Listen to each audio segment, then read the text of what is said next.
The researcher therefore posits that only those who are futuristic are most stringent with time.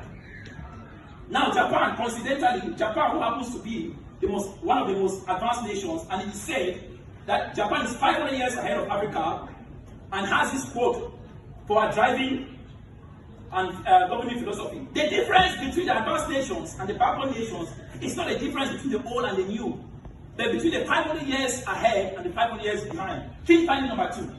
The researcher found out that the early church was an early church indeed, and in conformity with this, John Wesley had rightly said, "He that will do the will of God heartily must do it speedily." The apostles were zealous to push for the advancement of the reign of God through Christ. And so in their zeal, they would always ask, why wait? Why tarry? Why linger? Aspects of this forwardness can be seen in the promptness with which baptism was conducted. Converts were immediately baptized when they believed and were brought into the household of faith and made partakers of the blessedness of the Lord's table. Behold, how quickly they feel in the city that keep their master and Lord with their doctrine, that even their enemies in panic testified of this rapid apostolic invasion, and how relatively easy it was for the apostles' doctrine to lavish great grace upon all the Christians and bring them to maturity. No wonder they turned the world upside down. The early church was an early church indeed. Not so the case with these latter churches.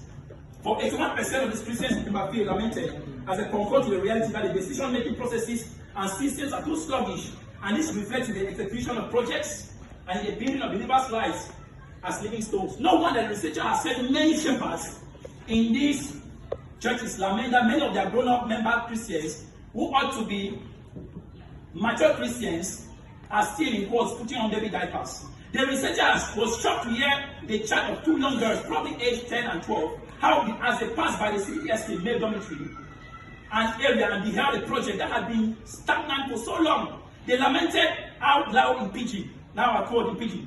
"Since when is building there so? Now only so it day, but it's one thing there. Now only slow, yeesh." Key finding number 3. The researcher found out again that these churches in the Kumba North and Central Association are in urgent and in desperate need for proactive believers to arise from among them. A fierce kind of breed. For last, the researcher found out that 71% know that this aspect of the disrespectful time in their midst is sin. But because it is so grossly ingrained in many, and because misery loves company, many have comforted themselves therein and succumbed to the narrative.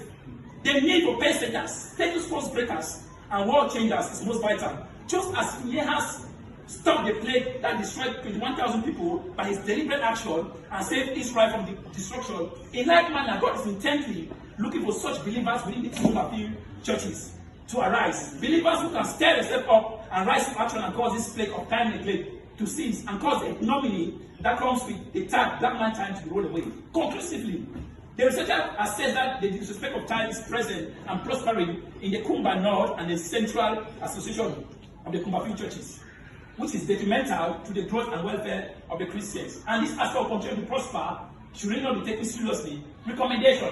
Because of time, the researcher, in order not to transgress against the very spirit